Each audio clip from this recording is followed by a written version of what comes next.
Thank you for joining the channel today. Make sure you hit that like and subscribe button, whether you're here on YouTube or on our Instagram or other social media pages. I welcome you. Today, exciting, we're going to talk about scaling. We're going to talk about taking any product from 0 to 6 to 7 figures. And we're going to help with just basic AI understanding. AI is just huge. You should know that. If you have a business and you're not using AI, you need to rethink. AI changes how we do everything in business. I use AI in 4 of my business right now. 2 are driven solely on AI right now. It is mind-boggling how much you can transition your business, and it's less stressful than it's ever been. So let's get started. First, if you have a product or you don't have a product, I always tell people, go ahead and just create a chat account. Go in there, set up your account, and start creating your own profiles. When I say create a profile, I mean log in and tell this AI intelligence everything about your company. If you want to go even about you, tell it everything it needs to know so it can start populating all this data, right? Next thing, look at your competitors. So get online, go to Google, search whoever your competitors are. I don't have competitors. Sure you do. Everyone has competitors.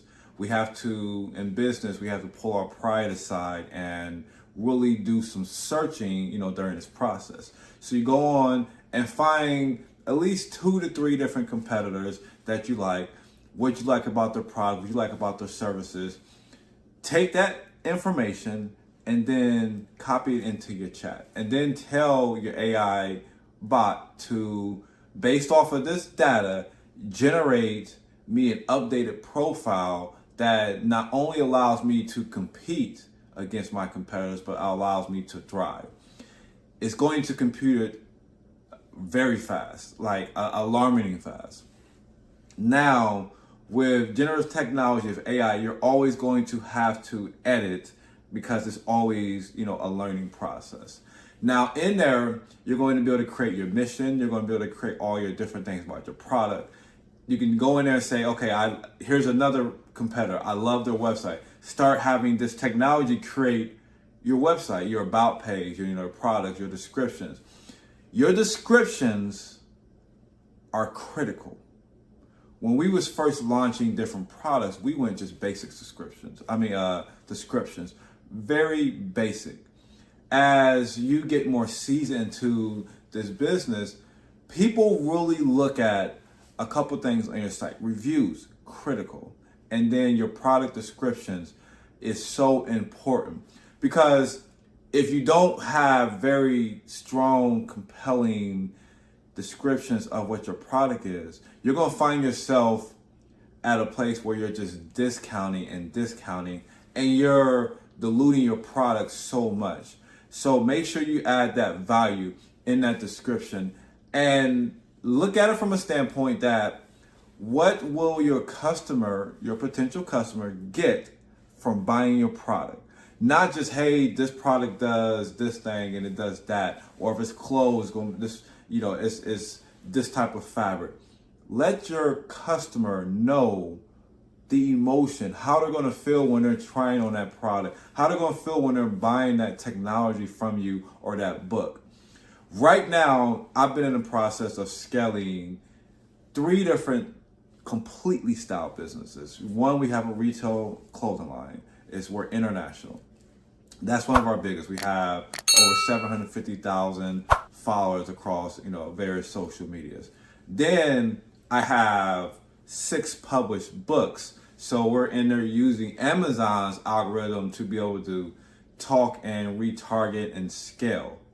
Then we have a nonprofit, and in my nonprofit, we're taking a whole different approach because we're fully AI driven, and it's a very sensitive subject with human trafficking and trying to prevent it with technology.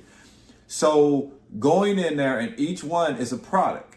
Everything that you have, your services, these are all products, and you have to look at them like that so that your customers know what they're actually buying into.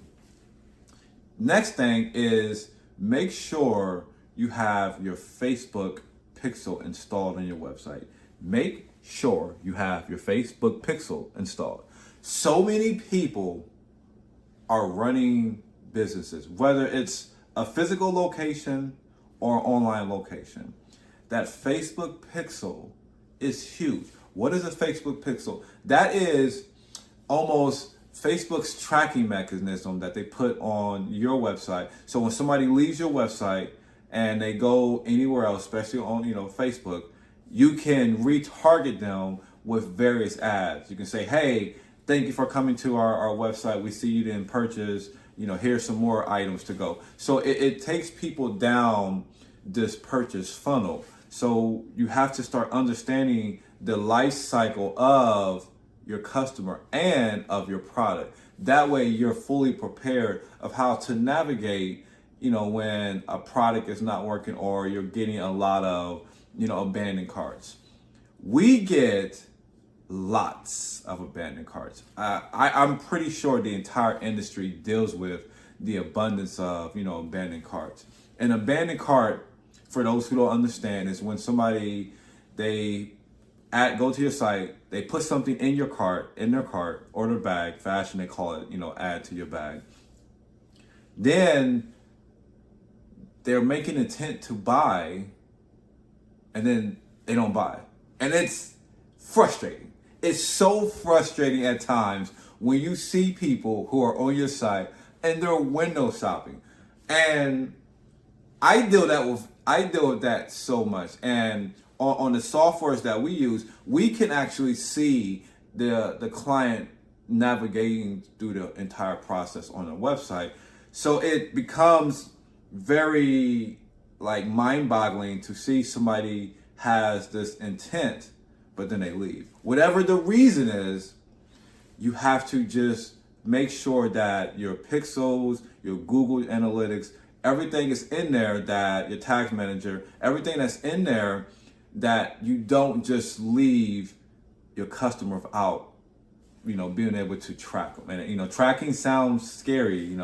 There are privacy things that has went on with the iPhone, Apple, but you can still track these people. So that's going to be critical as you're starting to grow, business. One thing that you have to be very patient about is that how a customer's journey through your cycle of buying your product. Some people will buy instant, and that's what we all want. We want that person to come to the site and, I love this product, and buy it. And it's that emotional, purchase.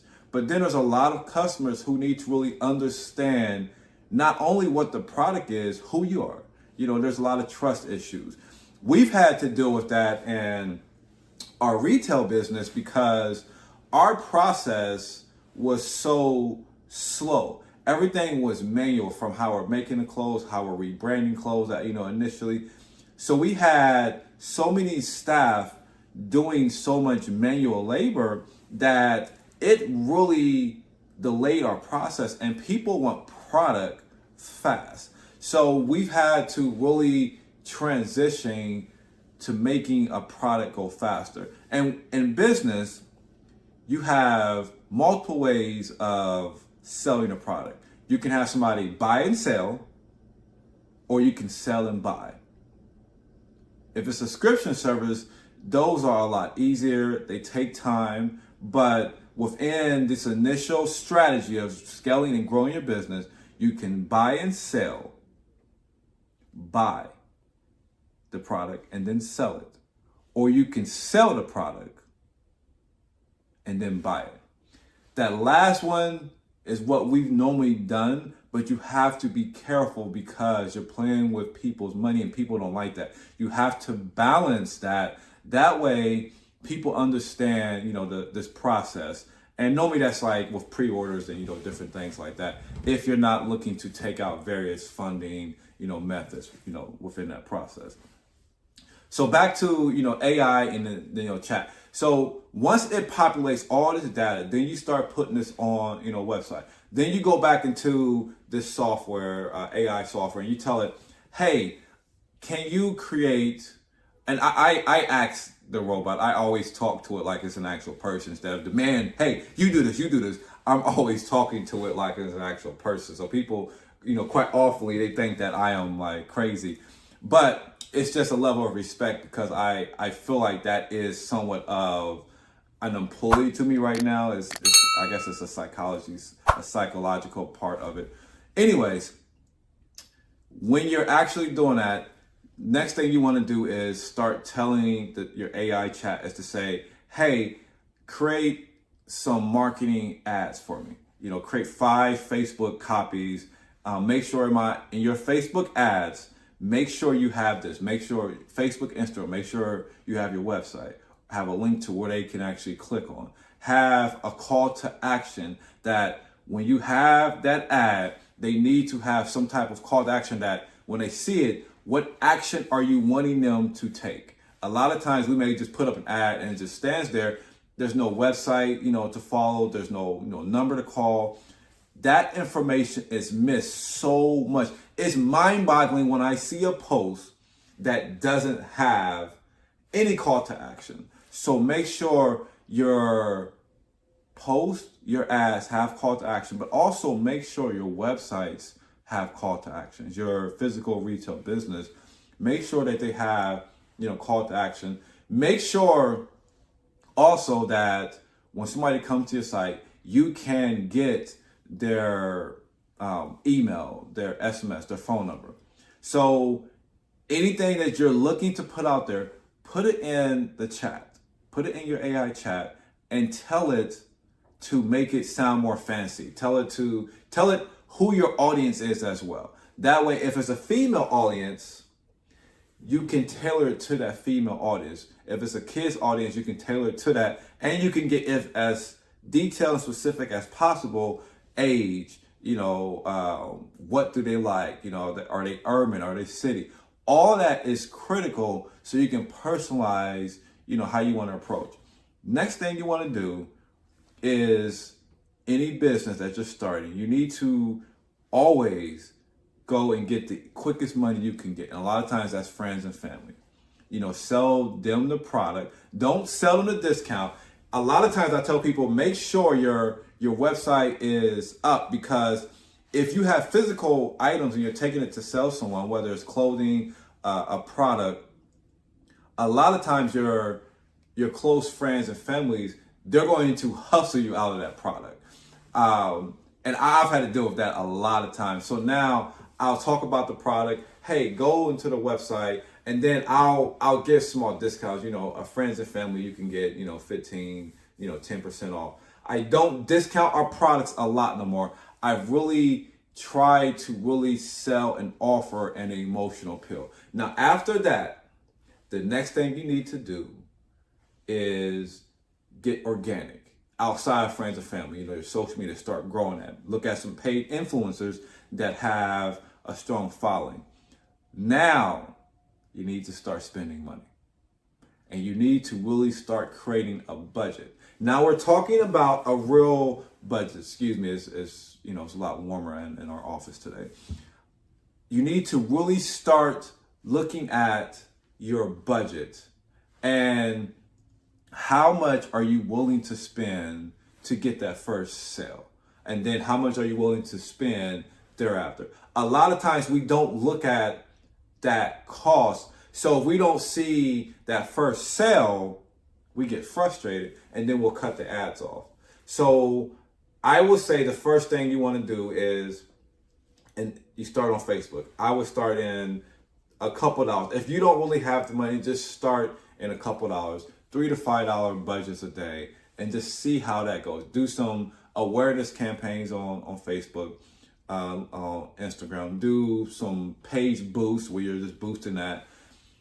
And eventually you're going to have to really start understanding the algorithm where you're actually building conversions and building up, different traffics. And then you have your own email, SMS list. You can import that into your Facebook social media algorithm, and it'll help you start to navigate.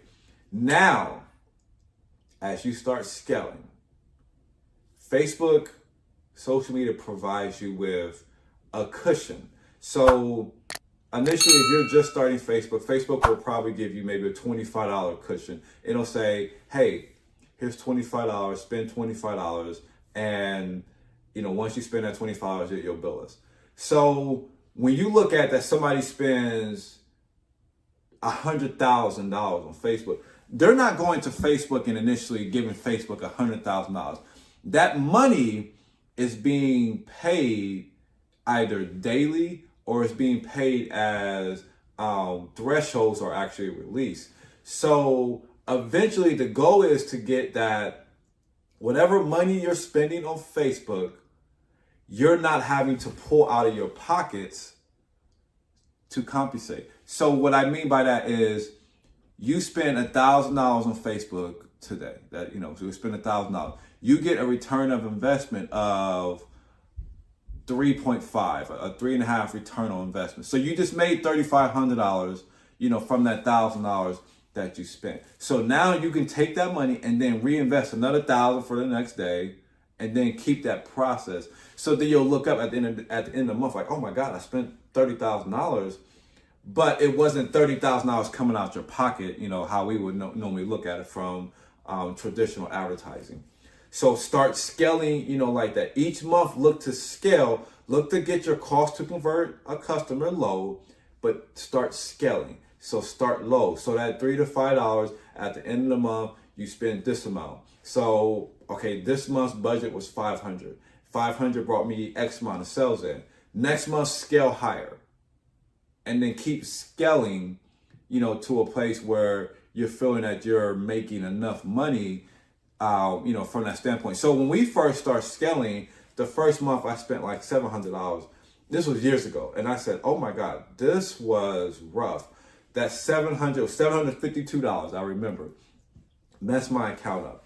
The next month, my mentor at the time said, just keep spending. Next month I spent, I think like $5,000. That $5,000 brought me in $10,000. So I went from $750 and maybe one or two sales to making $10,000 in sales. So I said, okay, this is quite interesting.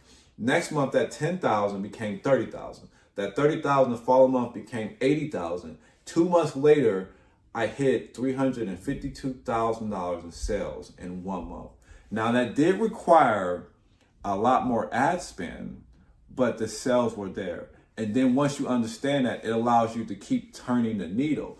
But using AI technology, it can help you understand your client. It can help you understand what call to action to start using. So start diving in more with that, and it's going to help you scale faster, quicker, but minimize your costs. Follow me for more as we continue to help you scale your business.